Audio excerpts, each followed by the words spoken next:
8:43 de la mañana, 22 grados 4 la sensación térmica. Me gusta porque hoy Demián Verduga en la rosca. Primero, es una rosca lo que nos trae hoy. Esta es la rosca de verdad. Esto es rosca. Es una rosca judicial, político-judicial. Y es una de esas cosas que con Lorena nos gustan, que es esas cosas que quedan en el olvido. Que viste que. Y después decís, ¿cómo está eso? ¿Qué quedó? No, porque tiene que ver con la designación de Ariel Lijo en la Corte Suprema. ¿Te acordás? ¿Te acordás? Y tiene que ver en general, bueno, con quién quiere hacer el gobierno con la Corte Suprema. ¿Te acordás cuando se hablaba del acuerdo con el kirchnerismo, que iban a meter 15 tipos en la Corte?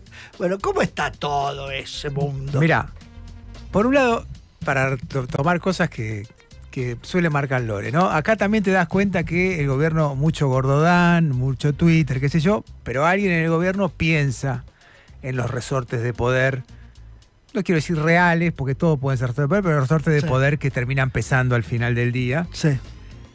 Santiago Caputo. Santiago, sí, Francos diría yo también, Guillermo digamos. Francos. Eso está. La situación es la siguiente. Bueno, sí, el único candidato real era el hijo, porque el otro era un candidato para ser votado, porque Maqueda se jubila a fin de año. Sí. Pero hay que ver si Maqueda no hace lo que hizo Hayton de Nolasco y otros. Ni hablemos para seguir un poco más. Que quedó hasta los 90 y pico, se me olvidó. Carlos Fay, que fue pidiendo que le renueve. O sea, para no respetar la Constitución. El único que la respetó fue Zaffaroni. Sí.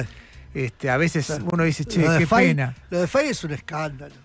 Estuvo 2 años sin laburar, le llevaban los fallos a la casa porque tenía Alzheimer, no sabía ni lo que hacía el chabón.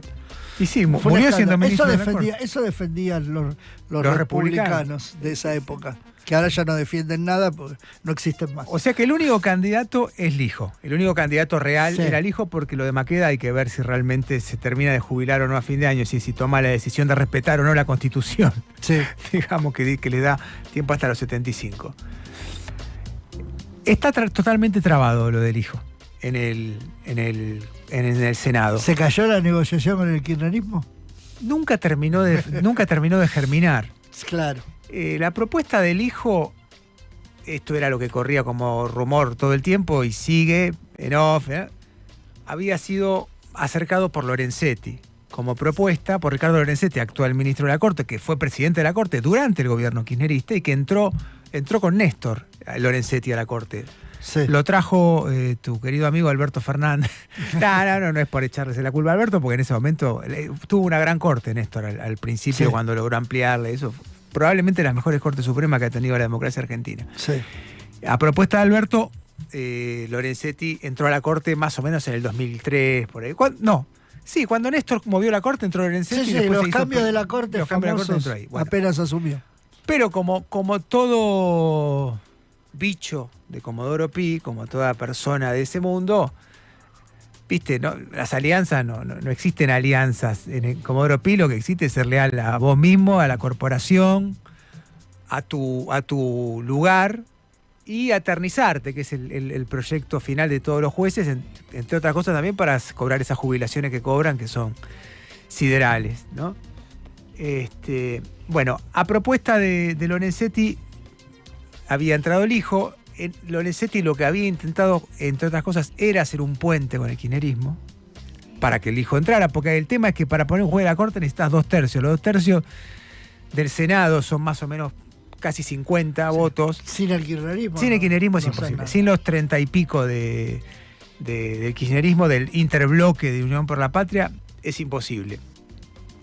Bueno, eso se trabó. Hubo en algún momento gestos, incluso de Parrilli, que a mí, digamos, sin conocer la cocina, te puede sorprender. ¿Por qué? ¿Vos te acordás cuando se filtraron las escuchas en las que Cristina decía, soy Cristina, pelotudo, le decía a Parrilli en una charla así de entre casa? Sí. Bueno, esa causa que tenía esas escuchas la tenía el juez Lijo. Sí. Es decir, era una causa en la que, fíjate vos, se lo estaba investigando a Parrilli de cuando él había sido director de la AFI, que fue el primer director de la AFI cuando se disolvió la CID y Cristina creó la AFI, y se lo estaba investigando porque lo habían acusado de encubrir a Ibar Pérez Corradi, etc. Y Lijo abrió una causa, con esto que se usaba mucho hasta que Alberto hizo las reformas que hizo, que era inventar causas. En un momento inclusive se usaba una figura que era precausa, para poder intervenir teléfono, donde básicamente el objetivo era el espionaje, el objetivo no era una causa real, sino que se armaban algunos expedientes, decían, dale, así con esto tengo la excusa, y el juez pincha el teléfono y lo voy grabando. Bueno, ese era el hijo. Se supone, nada puede confirmarse así fehacientemente, que fue el hijo el que filtró las escuchas de Parrilli. Pero como viejo bicho de Comodoro Pi, también después le facilitó a Parrilli tener todas las grabaciones, en un pedido que hizo el abogado de Parrilli en aquel momento. Entonces, no sé si ahí no habrá habido cierta reconciliación, entre comillas. Entonces, hubo algunos gestos al principio de senadores de Unión por la Patria que sugerían la posibilidad de conversar respecto a la designación del hijo. Estaban muy en contra Mauricio Macri, y particularmente a través del diario La Nación, sobre todo, la operatoria de Macri contra el hijo fue él muy cuidadoso, pero sí a través de periodistas que uno sabe que son muy afines a Macri, porque el hijo es el que tiene la causa del Correo Argentino. Ah, mira. Y la tiene abierta. Sí, claro. La tiene abierta, porque este es el tema con los jueces federales argentinos, sí. para mí, para negociar. Yo claro, no creo que la tenga abierta porque realmente quiera investigar a Macri hasta el final, sino que es parte de sus negociaciones con distintos factores de la política y qué sé yo. La mantiene abierta, Macri ha hecho muchas presentaciones para que la cierren la causa, el hijo la mantiene ahí. Y no es cualquier causa, porque esa cosa de Correo Argentino, ¿se acuerdan? Lo mencionaste a nuestro querido amigo y colega Ari Lijalad, que fue una nota de Ari en su momento, allá, primer año, segundo año del gobierno de Macri, la que reveló el intento de condonación de deuda del Correo, digamos, de la deuda que tenía el Correo que había administrado la familia Macri durante todos los 90 con el canon, con el Estado. Le condonaba toda la deuda a la empresa familiar con el Estado, que era una fortuna gigantesca. Bueno, esa causa que está investigando si ahí hubo o no corrupción o qué sé yo, la tiene el hijo. Entonces Macri lo tiene entre ceja y ceja, no es, digamos, y lo atacó mucho, digamos, inteligentemente, no él directamente, sino a través de periodistas que lo limaron bastante. Sí. Mayans en su momento también, por eso digo, en Unión por la Patria tampoco era unánime la posición. Mayans públicamente incluso lo había criticado, había dicho no, ese lugar tiene que ser para una mujer, cosa totalmente lógica, porque si no serían ya 5 varones. Sí. Es decir, ya son 4 varones porque la que se fue Hayton, que era mujer. Si pones 5, son 5 varones, si lo metes al hijo. Me parece que era una manera de decir, no lo vamos a apoyar. Bueno, todo eso se trabó.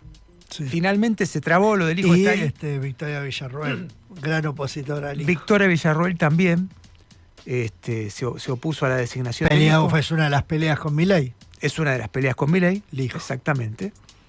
Ahí se puso, digamos, Victoria Villarroel lo que hizo ahí fue aliarse con sus aliados. Digamos. ¿Te acuerdas que al principio, cuando empezó el gobierno, Victoria Villarroel, para repartir los cargos en el Senado, armó un gran bloque que derrotó al peronismo? Sí, sí. Bueno, en esa alianza con ese bloque está el PRO, está la coalición, bueno, la coalición cívica no tiene, pero está el radicalismo. Eso, todo lo que no era Unión por la Patria, ella consiguió amalgamarlo para repartirse los cargos del Senado. Sí. Pero bueno, en ese bloque hay muchos que no quieren al hijo, entonces cuando vino esta cuestión, ella, para tratar de conservar esa alianza que se había construido, se pronunció en contra del hijo. Bueno, ¿qué pasa ahora? ¿En dónde pone el acento el gobierno? Porque con el hijo no se puede, y por eso digo que en el gobierno hay 2 o 3 personas que piensan en los resortes de poder que son centrales en Argentina para gobernar, diría alguien. Y otro diría, pero la justicia no es independiente. Y más o menos, en ningún lado es independiente del todo la justicia. Han puesto ahora la mira entonces en la procuración. La procuración general. Claro. Reemplazar a Casal. Exacto. Hay que pensar que Casal, te voy a decir algo, Casal es el segundo procurador más largo de los 40 años de democracia. Claro, lo puso Macri. Pero además lo puso de manera interina. Sí. O sea, lo puso a Macri y lo puso a dedo para reemplazar a Gils Carbó, que renunció después de que se asustó en términos personales. Porque la amenazaron a las hijas. La amenazaron a las hijas y Clarín llegó a publicar los celulares de las hijas. Sí. O sea, la operación mafiosa contra Gil Carbó fue brutal. Sí. La hizo renunciar Macri cuando empezaba su gobierno. Pues eso fue a los pocos meses de que empezó el gobierno de Macri. Y entró Casal. Y ahí también ves las disfunciones del gobierno del Frente de Todos, ¿no? O sea, cómo es posible que en 4 años de Alberto, por la pelea que hubo entre Alberto y Cristina respecto de Rafecas, que Alberto lo proponía a Rafecas, Cristina quería hacer otra cosa, querían modificar las mayorías que hacían falta para nombrar. Bueno, Rafecas también se puso en una posición muy...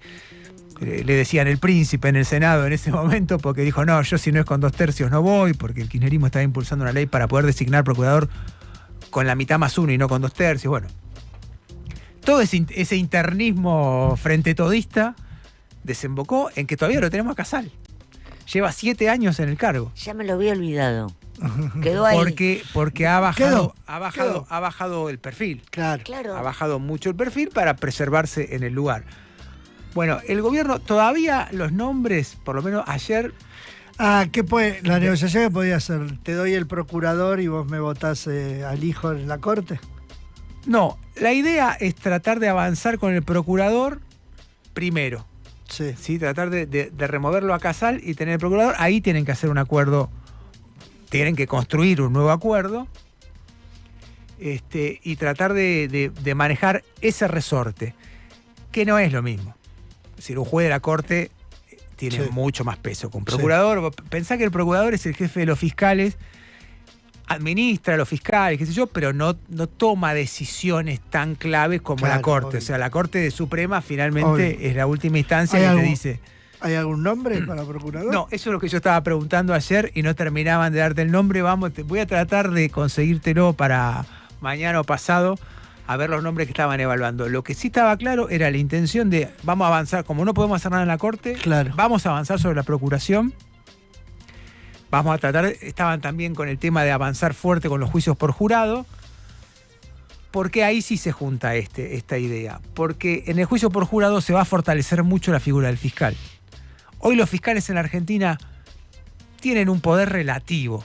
Tienen poder, pero relativo. ¿Por qué? Porque la instrucción, no sé si estamos siendo muy retorcidos con esto. La lleva el juez. La instrucción la llevan los jueces de primera instancia. En el juicio por jurado eso cambia y la instrucción la lleva el fiscal. Es decir, lo que hacía Bonadío, ponele contra Cristina, lo van a empezar a hacer los fiscales.